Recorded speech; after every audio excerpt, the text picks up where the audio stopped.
This is my response to the Color of Law documentary. And I said that my community is made up of people from different racial groups, but on the street that I live on, most people are white, with the exception of my family and a Latino family up the street. And the African Americans in the community live in the apartments nearby rather than in the housings.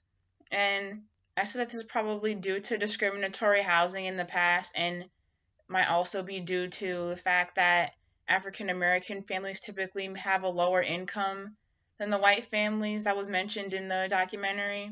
So it might just be that they're able to afford the apartments rather than the housing, even if they wanted to live in a house.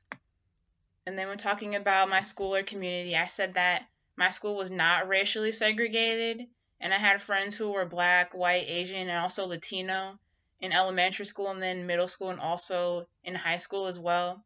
And I think the consequences of not having friends who have different racial background than you is that you won't be able to understand things from a different perspective of someone from another race.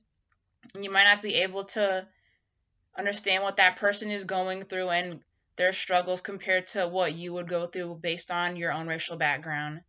And this might make a person more likely to be racist because they have not had contact with other people of different races. So they might not see those people as equal with them if they haven't interacted with them and gotten to know somebody of a different racial background. And what I think of the reasoning in the documentary is that it makes a lot of sense, especially when talking about how having segregated neighborhoods leads to segregated schools. So this problem is spreading beyond just the home environments, going in the communities and the schools. And he also said that it's harder to deal with segregation in neighborhoods because it's difficult to get people to move somewhere else, like especially if they've been living in a place for such a long time. And if their job is close to their home, they might not want to move. So unless people actively do something about that, it's always going to be a segregated neighborhood. And then to remedy the situation, we need to make sure the government is actually involved in solving the housing crisis and make sure that they don't just make separate living spaces like they did before during the New Deal era of public housing.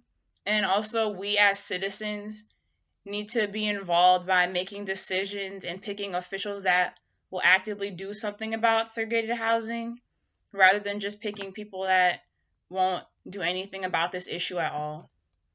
And one thing I want to better understand about my homework community is that I want to know what it was like during the civil rights era in the past.